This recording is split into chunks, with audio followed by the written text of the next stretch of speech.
Is the audio okay?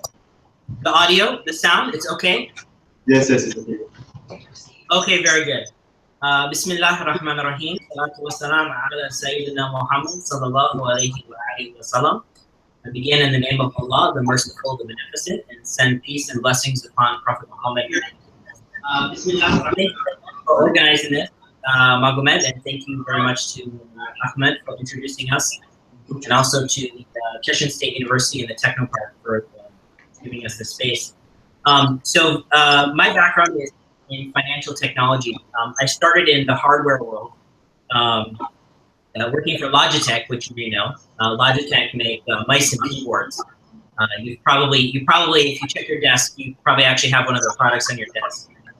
But the way I got into financial technology was I sort of got tired and burned out of this cycle every year before Christmas, which is the big consumer holiday in Europe and America, and Russia as well.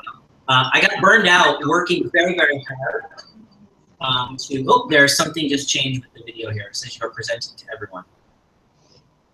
Fair enough. I think it should be okay. Can you still see me? Is it connecting okay? Okay, still good. Very good. So yeah, I got burned out in the cycle of working really, really, really hard every year to build an electronics product that would probably be in the garbage in 1 year or 2 years, right? So I got really tired of that. So I asked myself, what is something I can work on that involves software that will help people and make a positive impact in their lives? So ultimately, that list that I made led me to, and also make money, right? It has to be something that will pay the bills, to keep a roof over my head and buy food, of course.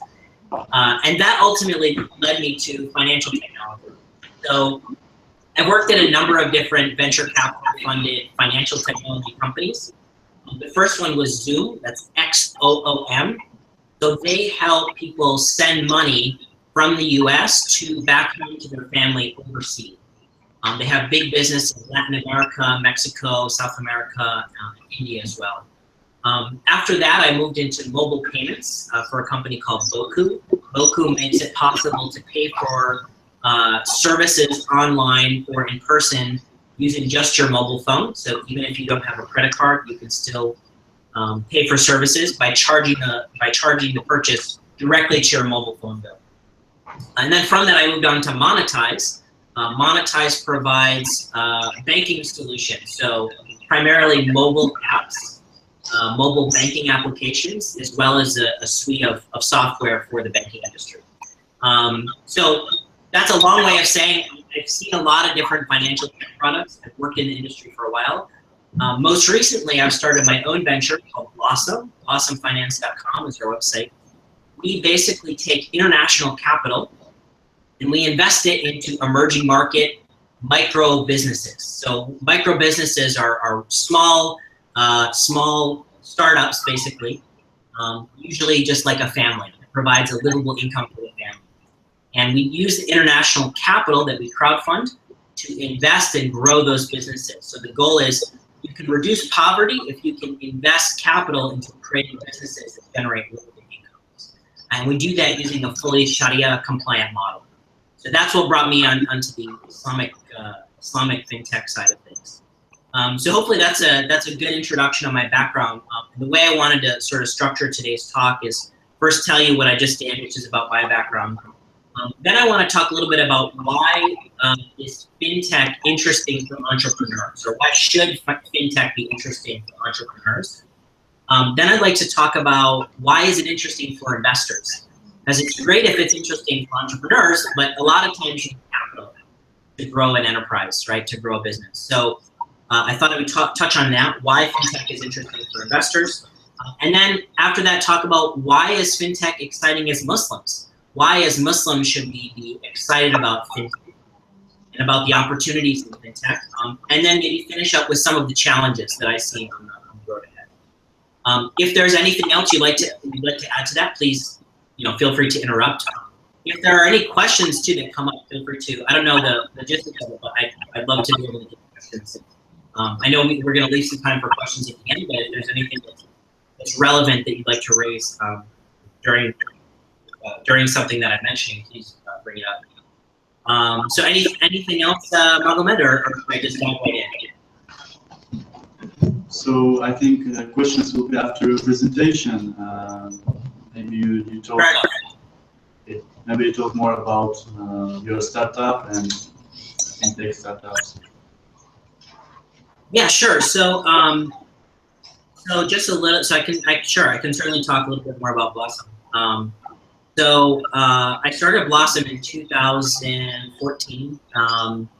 I founded it during an incubator program. So I actually had a different financial tech business. I applied to an incubator program. How many people are familiar with, by show of hands, how many people have heard of like incubator/accelerator, that term?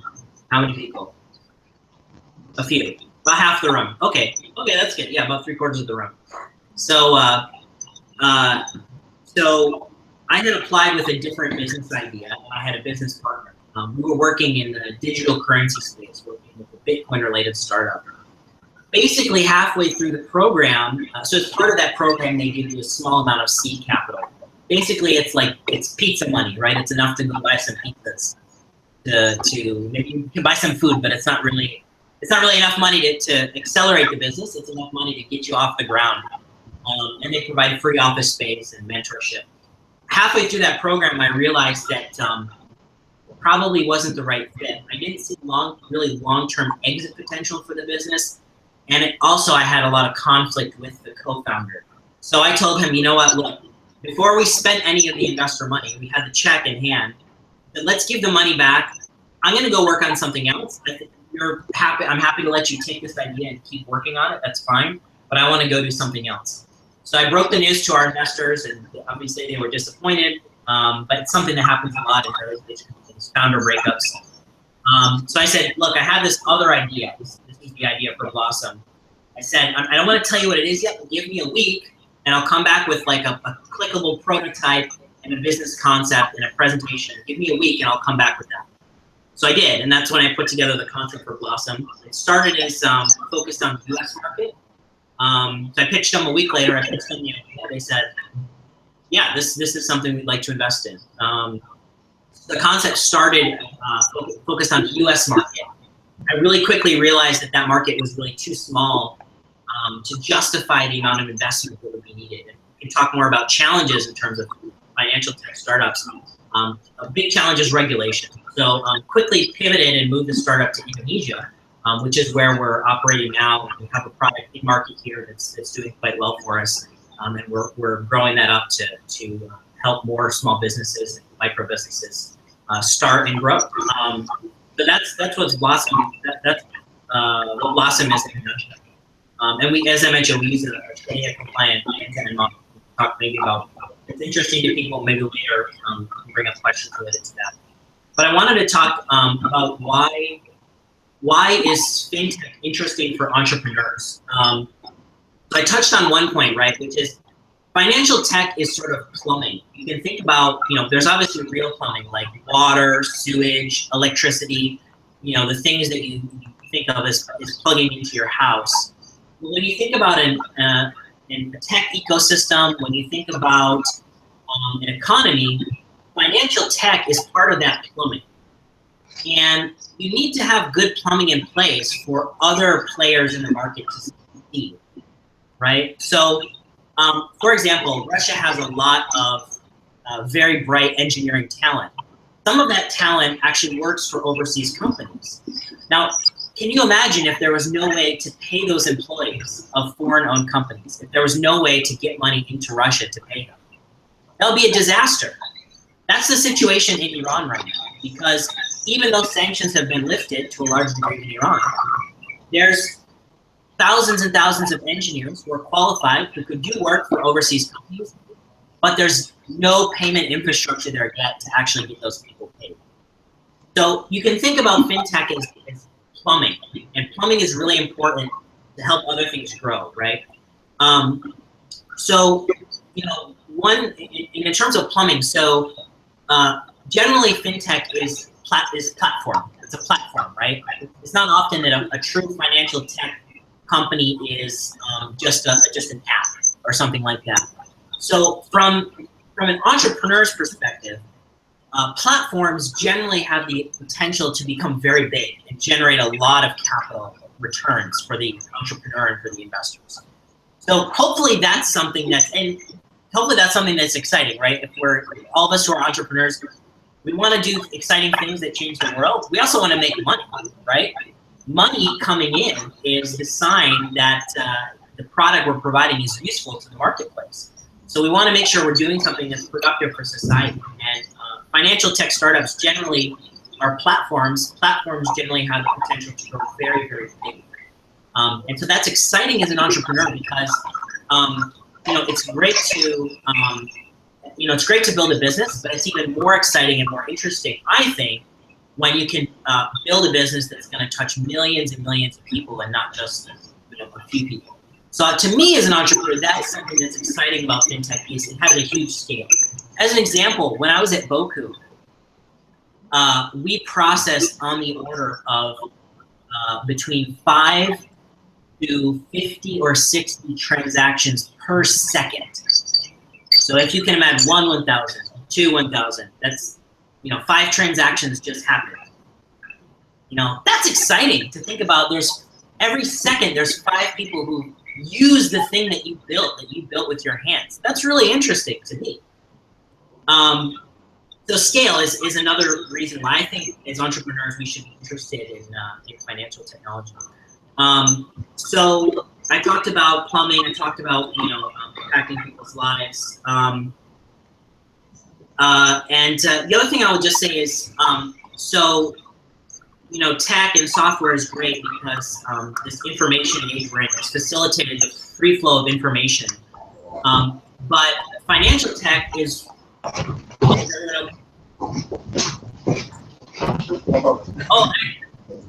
there. Hello there in the back. Thank you for joining. Everyone sort of did this very humble bow thing. I thought, whoa, is everyone okay? Did the building shake? But our VIPs just entered the room, so excellent. Thank you for joining us. So, so in terms of the information age, information has been made readily available, and financial technology is what is increasingly making capital readily available across borders, across geographic boundaries, across ethnic divides, across social divides. And so that to me is really exciting, that financial technology enables the free flow of capital. That is what's going to really jumpstart and kickstart the free flow of ideas to turn into actual products that change the world and that benefit people in their daily lives.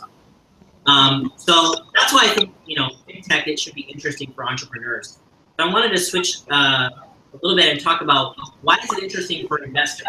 Well, there's some overlap there with why I think it's interesting for entrepreneurs. So investors love, generally when you go to an investor, the classical thing they'll tell you in Silicon Valley is the number one thing you should touch on is huge market. Venture capital investors specifically want to see that you're addressing a potentially huge market with massive scale. So that fits very nicely with fintech, right? Generally, fintech is something that the economics just work out so that you have to touch millions of people for it to be a viable business. So investors generally really like fintech for that reason. The other thing, and this goes to the challenges that we can talk about in a little bit, is financial tech, generally there's a lot of regulatory and there's a lot of hurdles to entering the marketplace. A lot of times there's complexity with government regulation, with integrating to third parties. That's often very complex. And so as you build a financial tech business, and also there's just a lot of knowledge that goes into it. Like if you start from day zero, you may not know what the regulations are for your specific business that you're doing.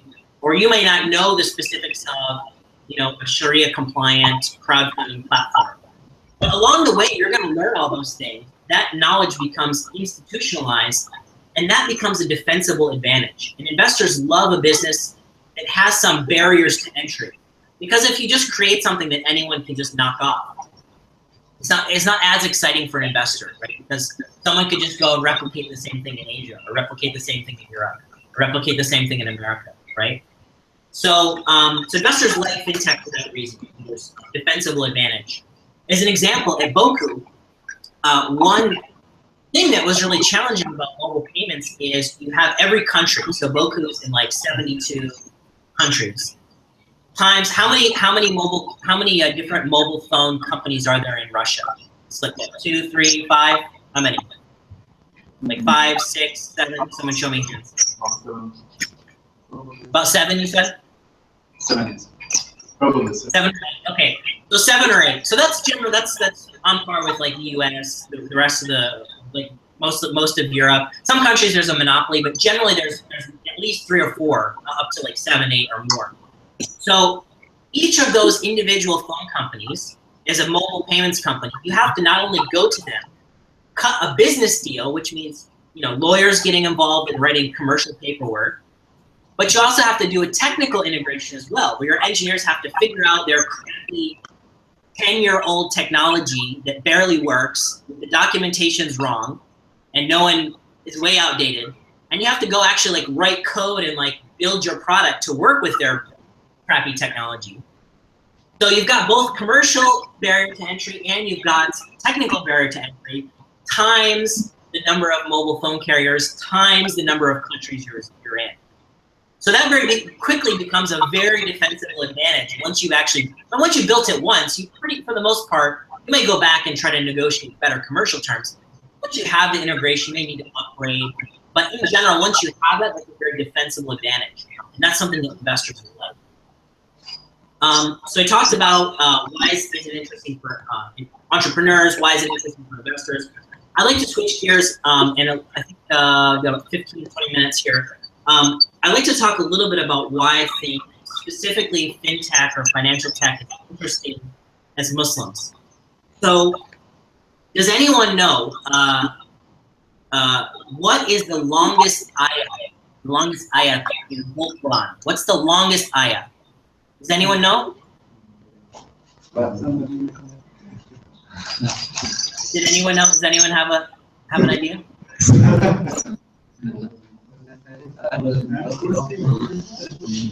The longest ayah in the whole Quran.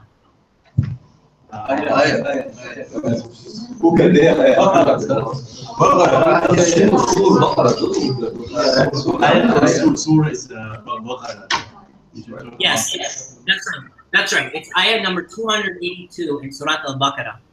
And what is it dealing with? This is very interesting. What is the longest ayah in the Quran dealing with? It's dealing with financial technology. Riba, making loans, right? Loans, usury, riba, that is a financial technology. At some point in history, someone figured out the idea that they could, when they give someone money, they should ask for compounding interest. That's a technology. That is a financial technology. So actually, the longest ayat in the Quran is dealing with what? With financial technology. That should tell us something there. Very interesting to me.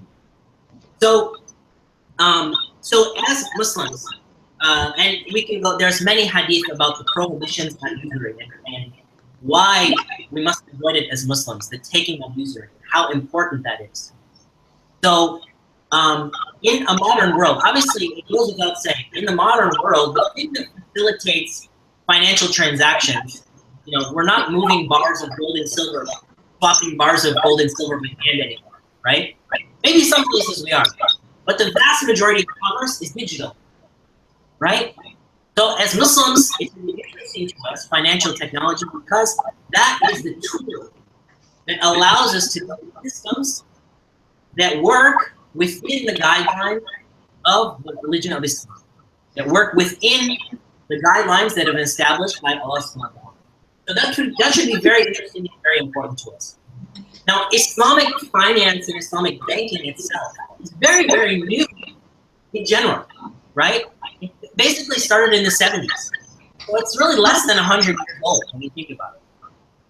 And financial tech is even younger than that, right? Financial tech has been around since, well, I mean, credit cards go back to the turn of the century. But when we talk about modern financial tech, like PayPal, eBay, and things like that, that's much newer. So you have something which is already new, which is finance and Islamic banking. And then you have, on top of that, you have something which is even newer, which is financial tech. So those two things together, if you draw the Venn diagram, that small area in the middle is going to be very, very big. So there's a lot of stuff. There's a lot of plumbing that's left to build, right? There's a lot of stuff out there. There's so many challenges in Islamic finance and the tech necessary to power Islamic finance that hasn't even been thought of. There's challenges we haven't even gotten there yet. So I think as Muslims, actually, we should take that as a challenge. To go out and build these systems, to go out and build this technology, to go out and build these companies that enable global commerce and local commerce as well, in ways that work within the framework of Islam. So, that's one reason I think we should think of fintech as interesting as Muslims. The other thing I would say is, so regarding the preferred modes of finance in Islam. So we all know that, or I hope, inshallah, we all know that loaning with interest, or riba, it's prohibited, right? You can't do it in Islam. It's haram. And there's very, very strong warnings for the one who takes riba. But does anyone know what are the preferred modes? What does Islam say is the good mode of financing, the preferred or the best way of financing? Does anyone know what's a, maybe you can just shout it out and you can say on the microphone, Mohammed, just say if anyone knows. What are some good modes? What's a preferred mode of Islamic finance?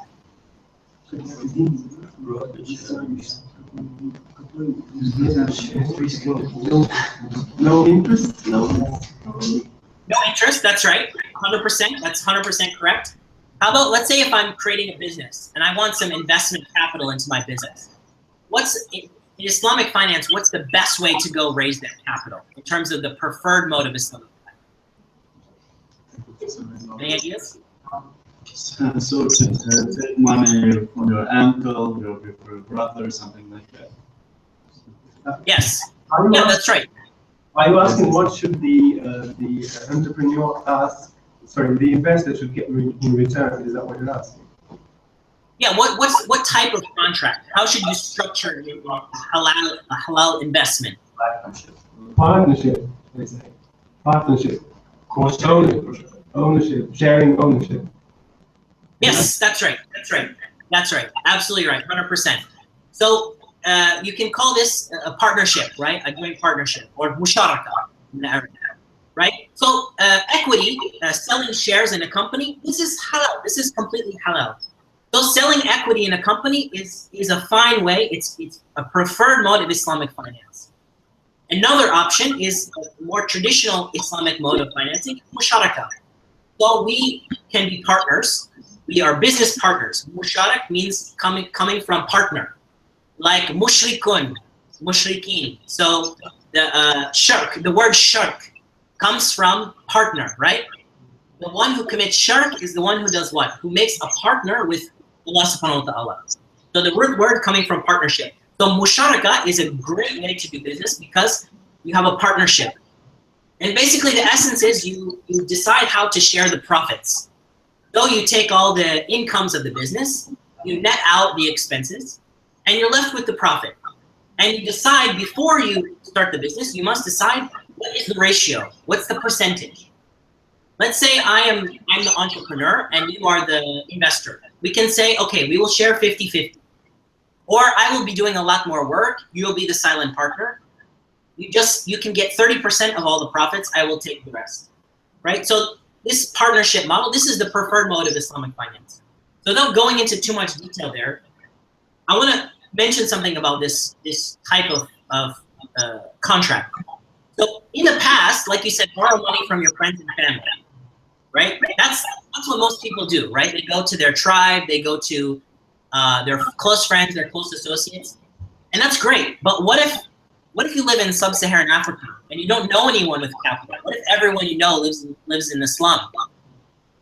So where can you get money then? It's difficult, right? You can get money from, we have some basic ways of getting money from other places in the world. But what's the problem here? It's a problem of information, right? Less than 20 years ago, still had this problem. Even 10 years ago, we have a problem of what? Of information. So I can say as an entrepreneur, yes, I have a great startup. It's going to change the world. Here's how it works. But how can you trust me? How can you know if I'm a good guy or a bad guy? Right? Well, today, now we have the tools of information. So I can actually, let's say I have a small business. Now we have the actual tools where I can digitally connect someone to my bank account across the world, and they can see my receivables for the past year, for the past 2 years. They can actually see the ledger in the bank account, right? So that gives an added level of confidence that I'm being truthful, that I'm representing the business. So in the past, the entrepreneur, he held the whole deck of cards, right? He knew everything. And only what he told the investor, that's the only thing the investor knew. So this is a way to think about this is the problem of asymmetry of information. But to a large degree, this problem is disappearing. Every day, the problem of information asymmetry is going away. So the more and more that goes away, the more it becomes possible to use preferred modes of Islamic finance. Partnerships, profit sharing, equity participation. So this is very, very exciting because now we have again about plumbing, we have the really basic level plumbing. We have digital bank accounts to track your income and your money coming in and money going out. That information is now digital. That can be exposed and used in interesting ways. We have digital identities, right? Digital identities about who you are, who you're connected to, where you've been, what you've done. So this problem is going away. And I think that's a very exciting, and that opens up new possibilities for Islamic financial tech specifically. And the final point I'll make about why Islamic fintech, why fintech should be interesting to us as Muslims, is that we are a global ummah, right? We are a global community of Muslims. We have Chechen Muslims, we have American Muslims, we have Iranian Muslims, we have Indonesian Muslims, we have Malaysian Muslims, we have Chinese Uyghur Muslims. We've got Muslims all over the globe with different specifics about their local community. But ultimately, we all believe in one God. We believe that Muhammad ﷺ was the last and final messenger of Islam. And we are all one global ummah. So to the extent that we can build financial technology that enables us to participate in a global ummah, investing in each other's businesses that will bring benefit and barakah to the community, coordinating zakat on a global scale so people who have money in one country can give directly the benefit of the zakat to people who really need it in the emerging world. This thing is very, very exciting to me as a Muslim, and I hope to you as Muslims as well. So that's the bulk of what I wanted to talk about. I also want to talk a little bit about challenges, but yeah, I think we have a little bit of time, so I can talk a little bit about challenges. So I mentioned regulatory. So there's a lot of stuff that excites me about fintech, but there are real challenges. So the first big one is regulatory. So in markets like the US, there are so many laws, man. There are just so many laws. There's a law for everything. There's a law for what color your house can be. I'm not kidding. It's just all over the place. So for something like money, technology, it's even worse. There's so many laws. And in the US, it's even worse because there's a law for every state. So the US has 50 states plus some other territories. 50 states. Each state also has its own law. So not only do you have payment processing regulation, stored value account regulation, money transmitter licensing, lender licensing, banking regulation, Securities Exchange Commission Act. You also have some flavor of those at the state level. And sometimes you even have it at a city level. That's a mess. That's really, really a mess. So this is where the lawyers make a lot of money. This is where the lawyers really just can take a lot of money out of your pocket. So that's a really big challenge with financial tech. And not every country is that bad. Malaysia is considered sort of the hub of Islamic finance in the world. They have a very developed ecosystem. They've sort of taken a top-down approach and tried to simplify regulation. They recently opened a sandbox for fintech, Islamic fintech companies, or fintech in general. So some jurisdictions have made steps to make that not the case, but in places like the US, it's still very much a challenge. Even in jurisdictions like Singapore and Malaysia, it still remains a challenge. I don't know much about the Russian market, but I do know that there's capital controls that can come into play that can make things challenging. So regulation is certainly a big challenge to fintech. But again, this can be an opportunity, right? Because once you solve those challenges, that means the next guy who thinks you have a great idea, who wants to copy you, he has to solve those challenges too. And when he goes to raise money from an investor, they'll say, look, those Chechen guys already figured it out. Why should we give you money? Why shouldn't we just invest in them? The Chechen guys already figured out all those regulations. So why would we invest in you? It's going to take you a lot of money just to figure out what they've already done. So that's an advantage once you figured it out. Another big challenge is capital, right? So have people, by show of hands, have you heard of the term bootstrap? Bootstrap a company or bootstrap a startup? 1, 2, maybe. So the idea is there's 2 general ways to build a company. You can raise money first and then build the company, like raise money from outside investors, not from your own pocket. And the other way is you use whatever money you have in the bank account and you work as hard as you can and you do things as cheaply as possible to build something that's working, that shows that the concept is viable. So that's, people call that bootstrapping. Comes from some weird expression with like picking yourself up by your bootstraps. Anyway, the bootstrap is like the cheap model. Oh, that's my timer. I didn't know I was gonna make that annoying noise. I apologize. So, capital is always the constraint for any business, but fintech especially, because I mentioned regulatory, lawyers cost a lot of money. Oftentimes there's a lot of complex technology to build. That can take a big capital investment. So, you know, again, capital is the lifeblood of any business. So you need to make sure you have sufficient capital. If you're building a fintech company that's going to get to any reasonable scale, it's very likely you'll need to raise outside capital at some point. So you just need to keep that in mind, especially once you get to the point of marketing. Maybe you build all the technology yourself or with a small team, but eventually you need to pay money, not just to get new users, to get new businesses using your fintech product, but you also have to, sometimes you have to just spend money to convince people that you're trustworthy, right? Like, why do people trust PayPal? Well, in the early days, PayPal spent a ton of money on marketing, so people knew the name PayPal, so people trusted it, right? So sometimes that's 80, 90% of a fintech company's budget. When I was at Zoom, that was 80% of the budget was marketing, to actually spend money to acquire new people and to tell people, hey, this is a reputable brand. You should give us your money and trust us with it. Think about that for a second. That is really amazing. That's what you're doing with fintech. At the end of the day, you're saying, hey, we're smart people and trustworthy people. You should give us your money and we'll do what we promise with it. That's a big ask. That's a very big ask, right? So sometimes it takes a lot. You have to spend a lot of money just to convince people that that's true, whether or not it's true. Some people would argue in PayPal's case it's not true when they throw people out of money all the time. But you know, that's neither here nor there. And a final challenge I'll just mention, this goes back to Islamic finance, is in terms of Islamic fintech, we're competing head to head with conventional fintech, where we're competing an Islamic or Sharia compliant financial product is competing directly with conventional financial tech products. So we need to make sure at the end of the day, if we're talking about Islamic fintech, we're not just building something that's Islamic or that's Sharia, but it needs to be fundamentally better than the existing solutions on the marketplace. Because my guess, this is my gut feeling, if you force stack rank Muslims worldwide, there's probably a top end, I don't know if it's 10, 20, or 30%. No matter what, they will not take riba. They will not use conventional finance. Why? Because it's haram, and they care about ibadah. They care about that as an act of worship.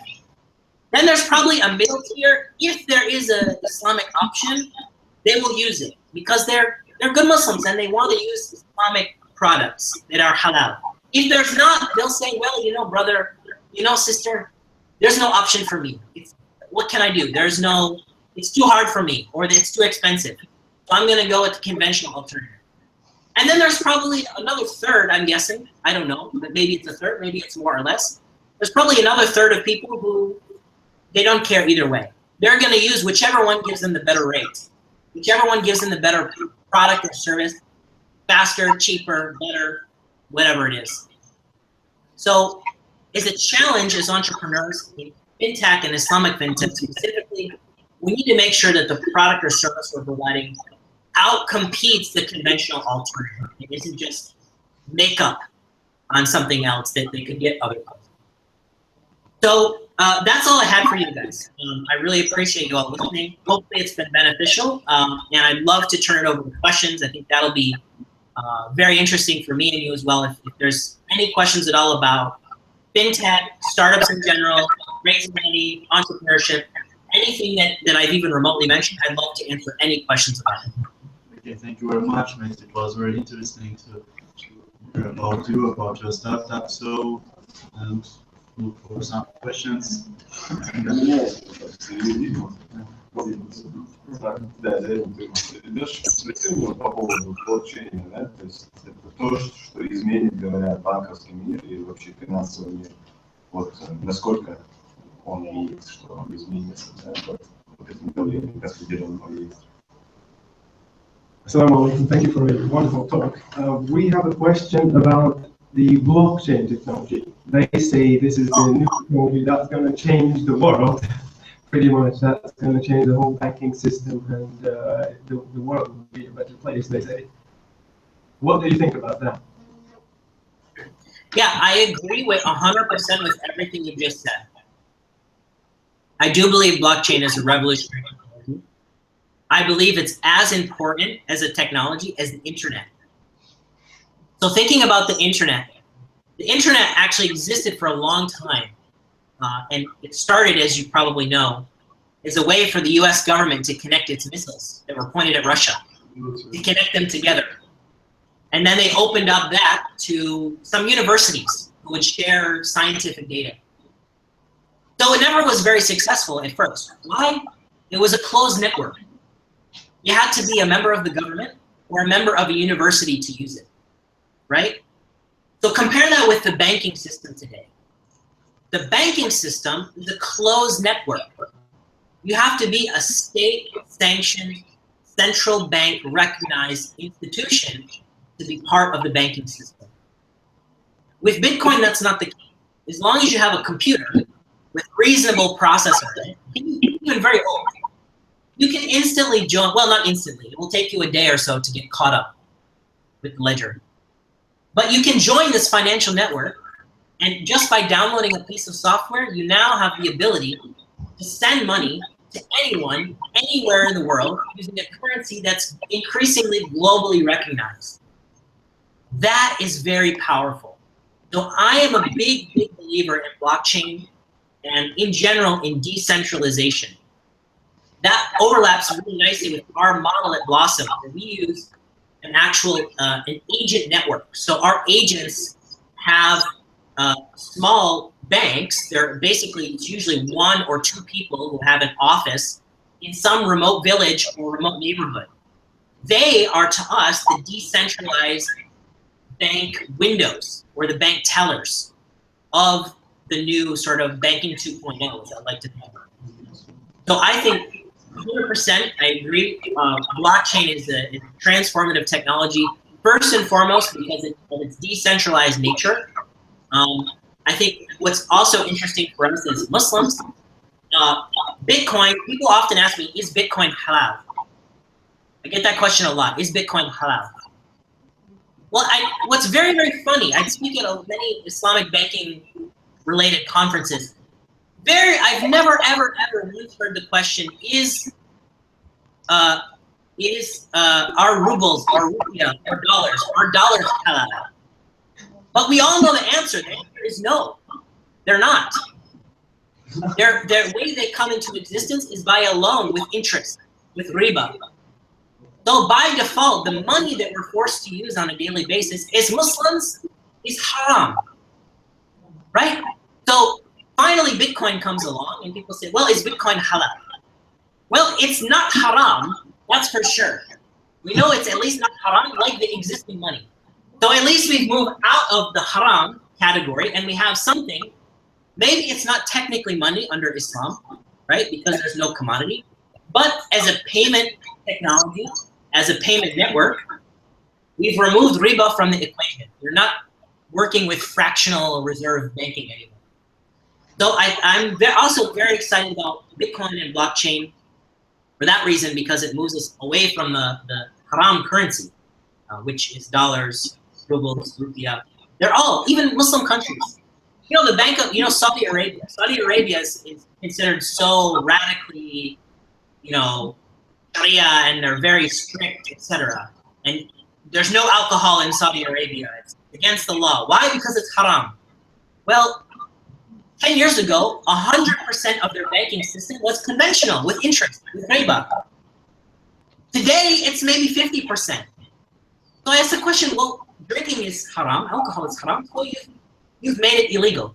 Why have you not made interest illegal? It's also haram. And there are many more, much stronger words about interest than drinking, than alcohol. But yet they've decided to make interest, the 50%, okay, we'll ignore it. Why? We want to be part of the modern financial system. We can't be in the dark ages. We need to be part of this modern haram financial system. Well, Bitcoin opens the possibility to be part of the modern financial system without opening yourself up to that haram. The final thing I'll say about blockchain and Bitcoin is, so in Islam, in business, in the fiqh of business, reducing excessive uncertainty is very important. It's not good in a business transaction to have what's called gharar, or uncertainty, doubt. So blockchain takes away a whole category of doubt. So this is also something very interesting. And then just another point quickly about something called smart contract. There's something called smart contracts, where you basically code a contract into the money. So there's a technology called Ethereum, where you can actually write a contract in code. That code is automatically self-executing.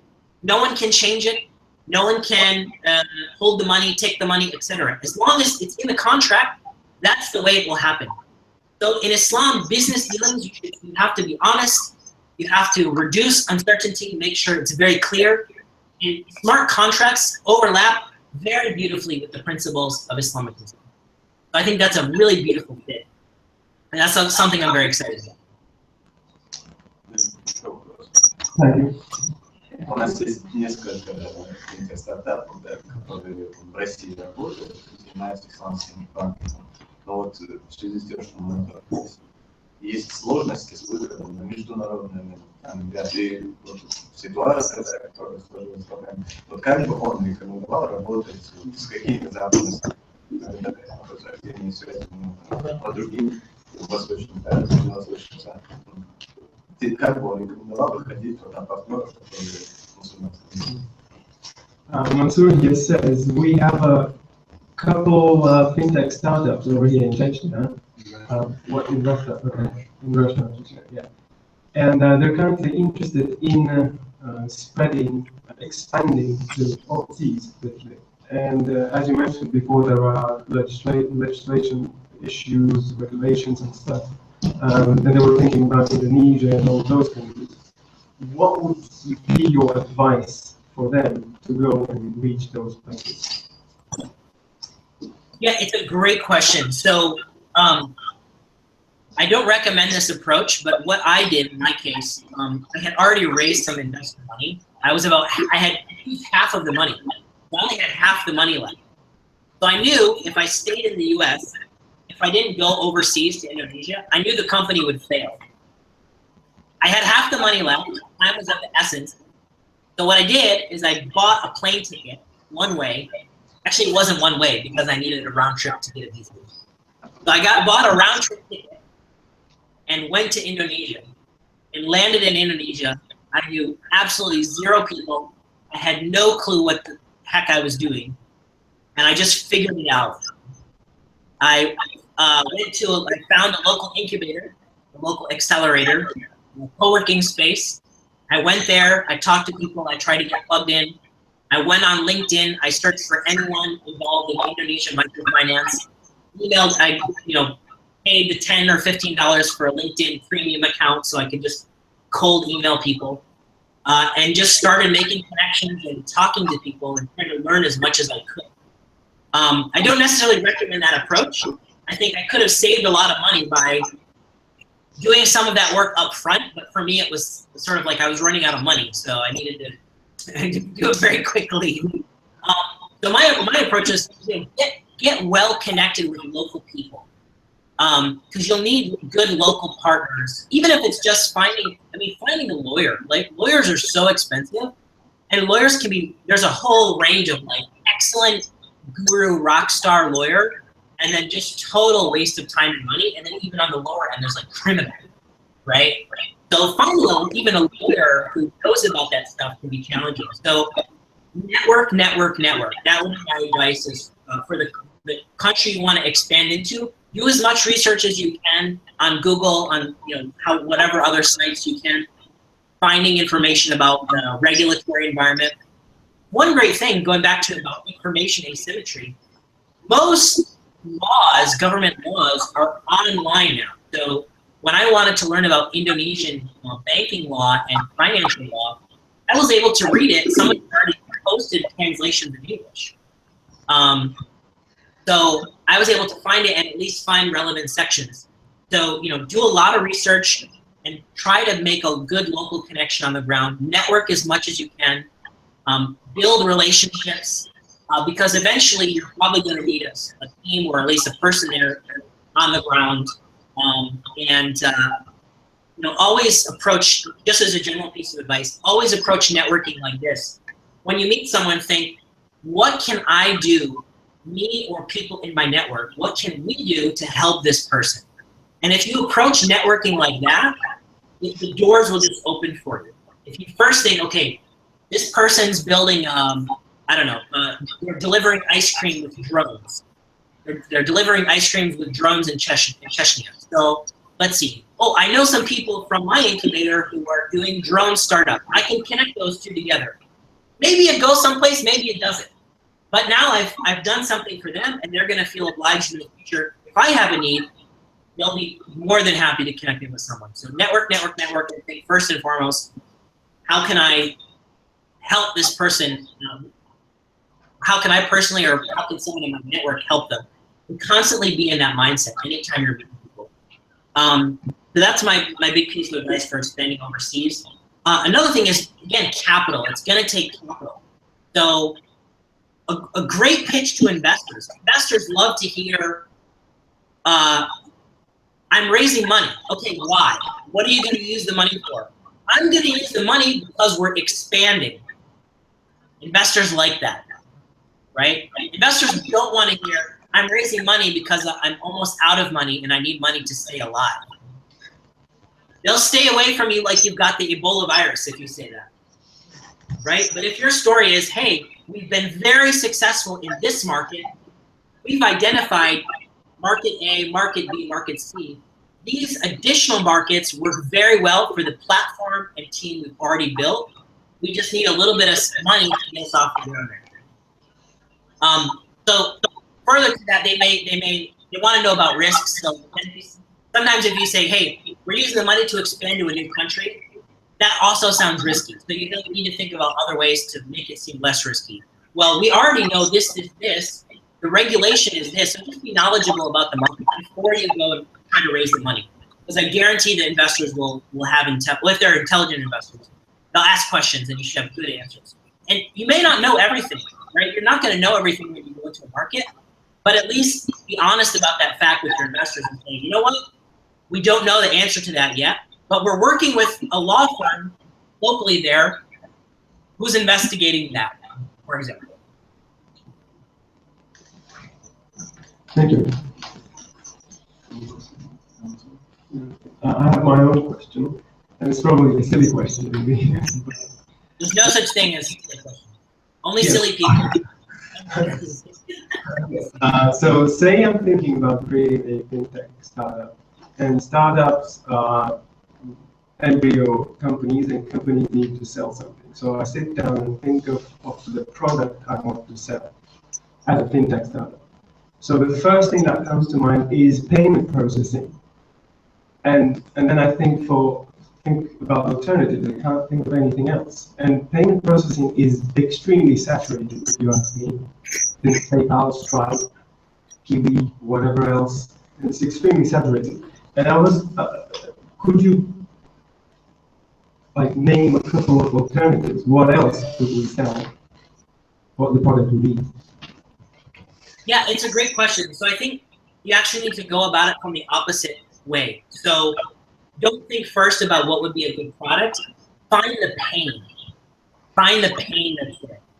So there's really only two things we can do in business, right? We can entertain people. You know, why do people use Instagram? Entertaining, right? Or we can make people's lives less painful. Or more easy is another way to think about it. Or we give them back more of their time, right? Why is Uber so successful? Well, they make it less painful, and they make it easier, and they save you time, right? So those are really the only two things we can do in business. So start first with the pain point. So like I mentioned the thing about Iran, right? And you guys being in Russia are much better positioned to solve this. And as an American, I can't touch your money, right? But as Russian nationals, you have the opportunity because there's good diplomatic ties there. So there's a pain point inside Iran. You can't get money into the country. You just can't do it. There's literally still hundreds of people every day carrying suitcases full of US $100 bills. That's the way money gets into Iran. Well, guess what? There's a thing called Bitcoin now. There's probably an opportunity there. That's very painful. The fact that the only way you can get money, inside or out of the country a lot of times, is by carrying suitcases full of $100 bills. That's very, very painful. So there's an opportunity there for a product. Now, how the product works, I have no idea. Maybe it uses Bitcoin.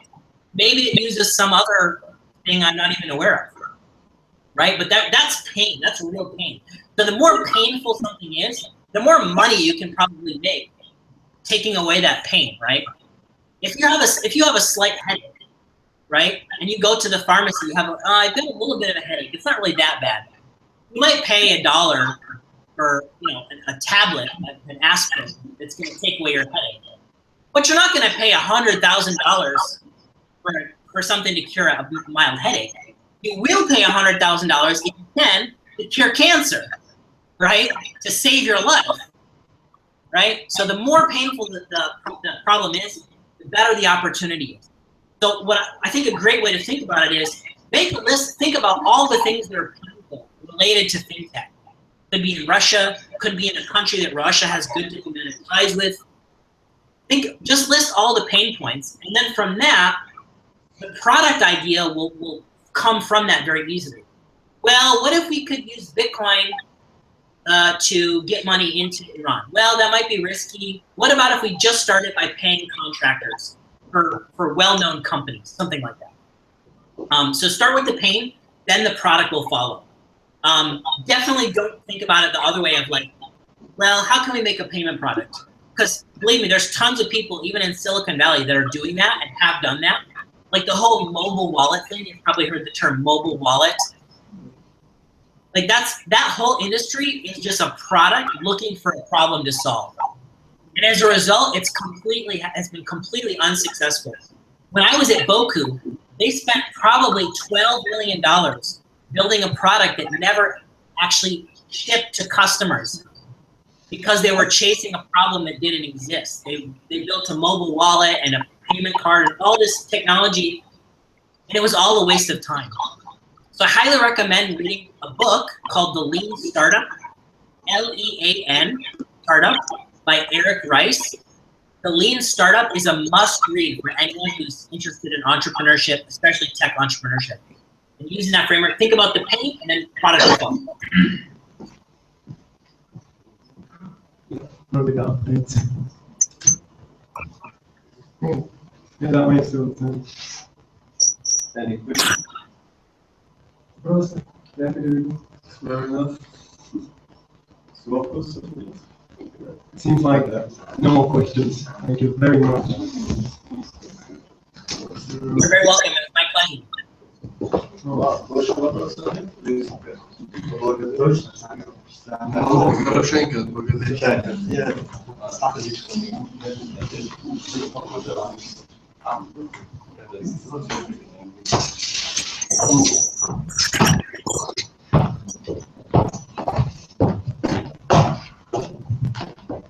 Hi, my question is, if you think that money is haram, do you think in Islamic banking we should only use bitcoins? Sorry, could you repeat the question? So I heard, if you think that money is haram, and then could you repeat the last part? If you think the money is haram, do you think we should only use bitcoins in Islamic banking?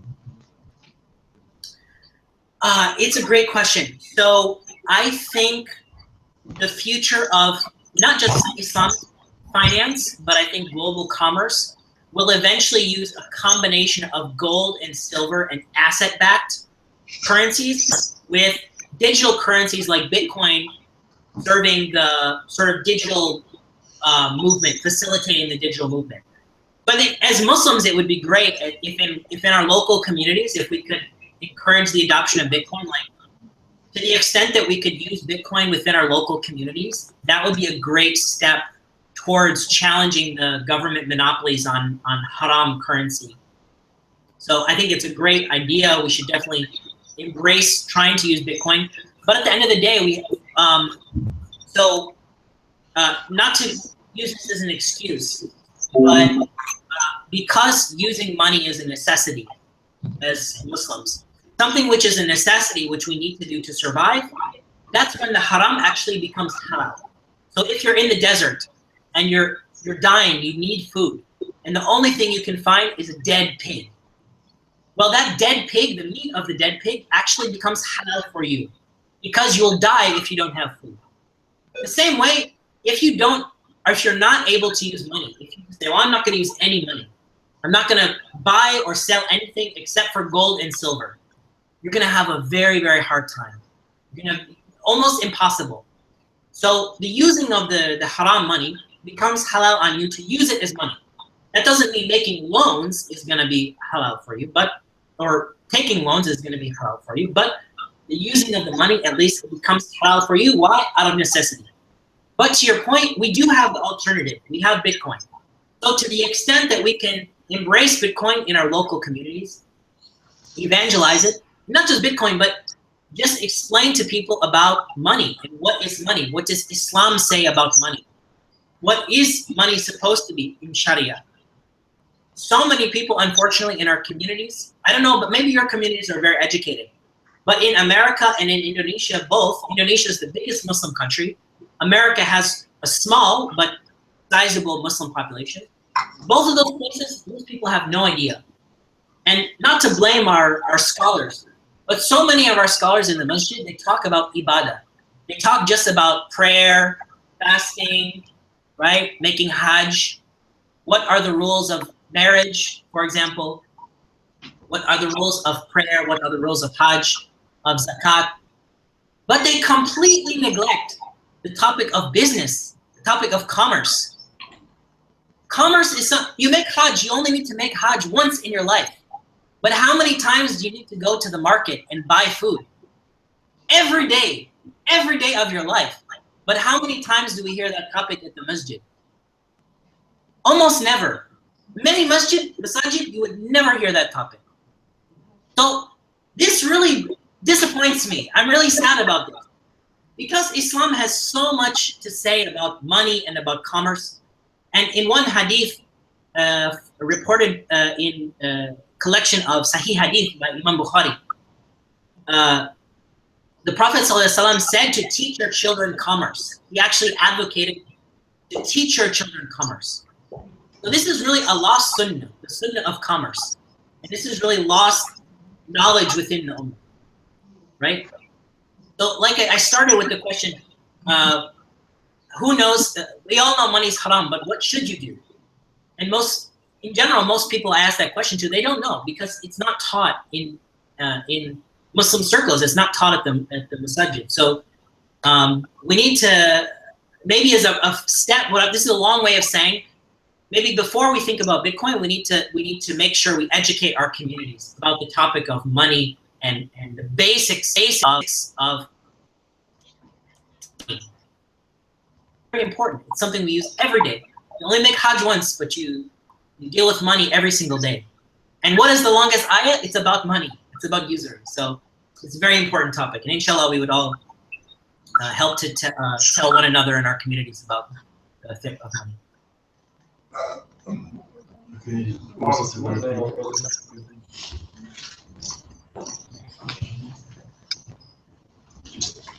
Hi, Metью. Thank you very much for the call. Hi, you hear me? Yes, absolutely. Continue. Just one interesting presentation, and I've got a question, maybe some personal. How long does your company exist? I know, unfortunately, IKP are not prepared so much, but I'm not a big specialist in financing. But anyway, another question could be, how long does the company exist, and how is it popular? I mean, particularly in Indonesia, that technology you use, you are just working with. I mean, how many examples could you say? Show us that technology is using in Indonesia. I mean, is it popular there? I mean, what is your main purpose now? Are you trying to share it to other countries? I mean, okay, let it be. I mean, let me just make sure I understand the first question. Are you talking about Blossom or Bitcoin? Are you talking about my company or? I mean, your company, first of all, is it popular? Is this technology popular in Indonesia? How many startups are working with this technology? Is it, if you when you say technology, are you talking about Bitcoin? Or are you talking about, so my company is Blossom. I mean, so we do micro technology, crowdsourcing, financing. Is it popular in your country? I mean, for example, if we use this technology in our country, Russia, I mean, can we get some examples of your, experience of your work in Indonesia? Sure. If I could. Yes. So just to define terms, so popular is a relative term. So if I took a sample size of all the people who already used our platform, I could say it's very popular. It's 100% of the people, popular with 100% of the people. If I just said, if the sample size was just people who've used our platform. Indonesia is a huge country, 250 million people. So far, we've incubated less than 1,000 businesses.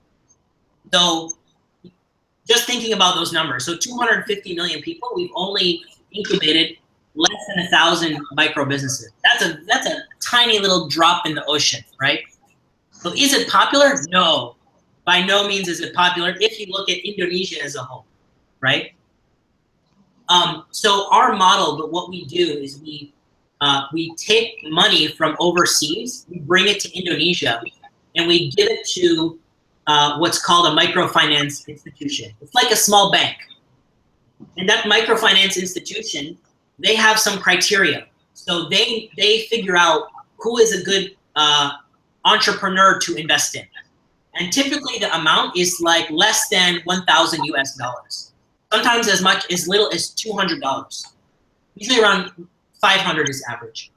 So that's the model we're using in Indonesia. Now if we look at, so that's Blossom. If we look at overall microfinance in Indonesia, microfinance is very popular.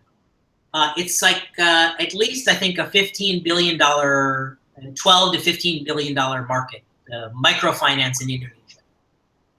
The reason microfinance is so popular in Indonesia is because 80% of the population lack access to a bank account or traditional financial service.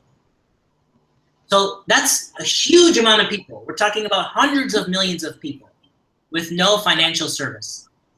So microfinance emerged as a grassroots answer to what the banks had neglected. The banks in Indonesia are like most banks around the world. They're slow, they're big, they do most things manually, They spend a lot of money, right? They don't really care about poor people. I'm sorry to say it, but most banks don't care about poor people. They want rich people, because rich people, why? They have a lot of money. They put a lot of money in their account. But poor people, this is the bank talking. The bank will say, oh, poor people, they just cost us money. They don't put anything in their account. It's just a few pennies or dollars. And they ask a lot of questions and they take a lot of our time. So why would we even bother with that business? So as a result, that's why you have so many people who have no access to financial services. But microfinance is a way where people in the local community said, hey, here's a real need. I know the community. I know Muhammad is a good guy. He's reputable. He's known. He needs some money for his business. Let's take some money and give him an investment because we trust him. Because why? We know him. So this is the way microfinance is so popular in Indonesia. Also because Indonesia is very diverse. It's like at least 20,000 islands. There's at least 20,000 islands that are known, you can like find on a map. There's at least 20 different languages. Indonesia is like Russia, right? Russia's not islands, but very diverse. Many languages, many different ethnicities, huge geographic area. So there's a lot of similarity, I think, between Indonesia and Russia. So microfinance is great because you have local people who know the local village, they know the local neighborhood in the city, they know the local language, and it's not a one-size-fits-all. Banks tend to have a one-size-fits-all approach, where they have some corporate people at the top who make some decisions and then they implement it across the bank. It doesn't really work very well when you're talking about retail banking, especially for the working poor and the emerging middle class. What we like to think of as the emerging middle class. So microfinance, to answer your question, is extremely popular in Indonesia. So yeah, I think that answers your question. Is Blossom popular? Not yet, but inshallah, we're working to make it more and more popular every day. Is microfinance popular? Extremely popular.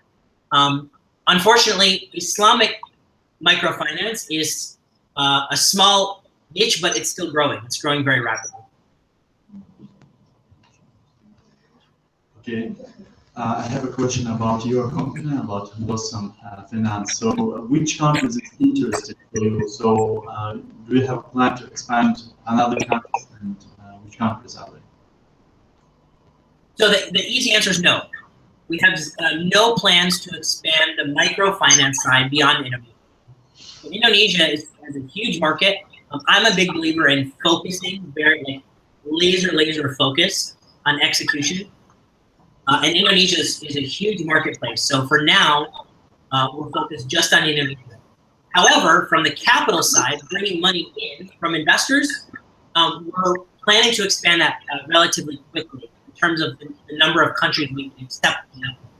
Right now, all our money has come from the US, but we're working on expanding that very quickly to basically be the whole world, to be able to take money from anywhere and invest it into Indonesia. But for the foreseeable future, we're still, in terms of financing small businesses, we're focused just on Indonesia.